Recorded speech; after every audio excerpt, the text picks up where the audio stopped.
Congratulation, তোমাদের দুজনের মধ্যে একজনের প্রমোশন হয়েছে। স্যার নিজে চয়েস করেছেন নিজের পিএ হিসাবে। ওয়াও, আমি তো জানি আমি এটা পাবো। নাম হচ্ছে Payel. Wow sir, thank you so much. তো ভাবতেই পারিনি, থ্যাংক ইউ।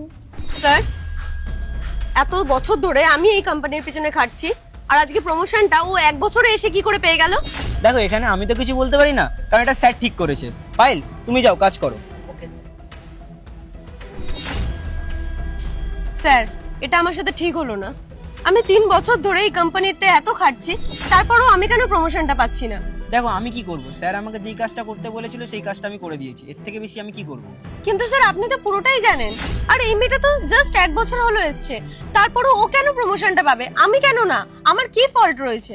আর তার উপরে আমি কাজের পিছনে পুরোটা সময় দেই, এত রাত করে বাড়ি ফিরি, তারপরও আপনি এরকম কি করে করতে পারলেন স্যার? দেখো, আমি তো ইচ্ছা করে কিছু করিনি, যেটা ওপর থেকে অর্ডার এসেছে আমি সেই কাজটাই করেছি। আমার কাজটা আমি করে দিয়েছি। এবার তুমি স্যারের কাছ থেকে জিজ্ঞেস করে নেবে কেন এই জিনিসটা হলো।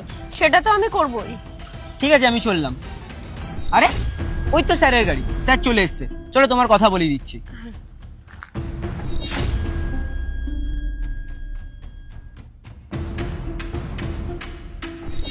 স্যার, রিয়া কিছু আপনাকে বলতে চাই।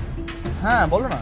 স্যার, আমি 3টে বছর ধরে এই কোম্পানির হয়ে কাজ করছি, আর আমি নিজের থেকে পুরো 100% দিচ্ছি। তারপরেও আজকে প্রমোশনটা কেন আমি পেলাম না? আর ও জাস্ট 1 বছরে এসে কেন প্রমোশনটা পেলো? আমার ফলটা কি আছে স্যার? আচ্ছা, এই ব্যাপার। ঠিক আছে, দেখছি আমি। আচ্ছা পুষ্কর, বলছি কাচের অর্ডার হয়ে গেছে?